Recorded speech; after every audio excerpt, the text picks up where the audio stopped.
பத்திரப்பதிவை பற்றி ஒரு வீடியோ போட்டிருந்தேன். அதுக்கு பதில் வீடியோவும் போட்டிருந்தேன். நிறைய உள்ளங்கள் கமெண்ட் பண்ணியிருந்தீங்க.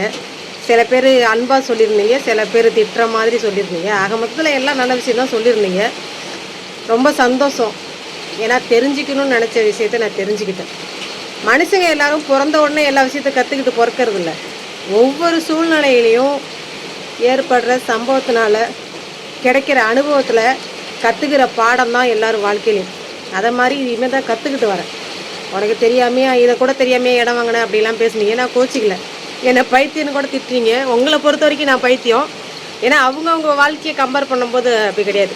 எனக்கு இது கஷ்டமான அந்த பணம் வரவு வந்து கஷ்டமானது. என்னோட குறிக்கோள் என்ன தெரியுமா, அந்த வீடியோ போட்டதில்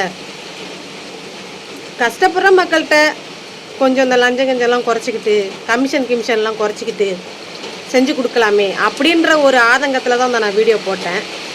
நான் இடம் வாங்கும்போதே சில விஷயம் இப்படி தான் சொன்னாங்க. நான் விசாரித்தேன். இந்த மாதிரி இதில் ஒரு அமௌண்ட் இருக்குது, நேரில் ஒரு அமௌண்ட் வாங்குறீங்க அப்படின்னு சொல்லிட்டு கேட்டேன். அப்போவே விசாரிச்சிட்டேன். நான் இப்போ வீடியோ போடுறேன்னா அப்போ கேட்டிருக்க மாட்டேன். நான் கேட்டேன், இப்படி தான் சொல்லிட்டாங்க. இருந்தாலும் எனக்கு ஒரு டவுட்டு, இங்கே மட்டும் தான் இப்படி நடக்குதா, இல்லை எல்லா இடங்களையும் அப்படி நடக்குதா?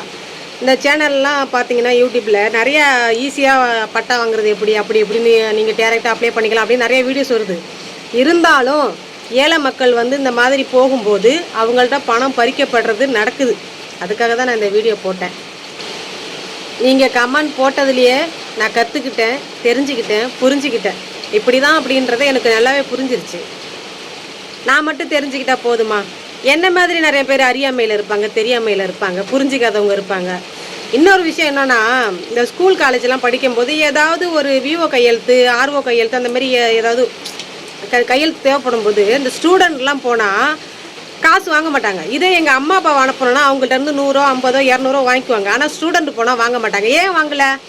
அப்போ இந்த மாதிரியான காசு வாங்குறது தப்பு. அது வந்து ஸ்டூடெண்ட் கற்றுக்கக்கூடாதுன்றதுனால வாங்கலை தானே.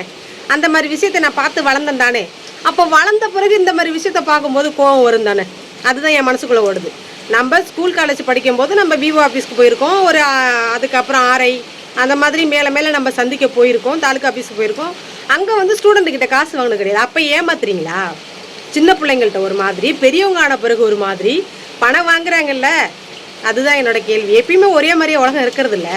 இந்த ஒரே மாதிரியே இருக்கிறது இல்லைன்றதை இந்த மக்களும் புரிஞ்சுக்கிட்டோம். நம்ம சின்ன வயசு வரைக்கும் பார்த்தது ஒரு உலகம். கல்யாணத்துக்கு அப்புறம், குழந்தை குட்டிங்களுக்கு அப்புறம், குடும்பம்னு வந்துட்ட பிறகு பார்க்குற உலகம் வேறு. நீ குழந்தையா இருக்கிறப்ப நம்ம சில விஷயத்துக்கு லஞ்சம்லாம் கொடுத்துருக்க மாட்டோம், கமிஷன்லாம் கொடுத்துருக்க மாட்டோம். ஆனால் கல்யாணத்துக்கு அப்புறம் எல்லாம் கொடுக்கணும். இது எல்லாருமே தெரிஞ்சுக்கிட்டோம், அவ்வளோதான்.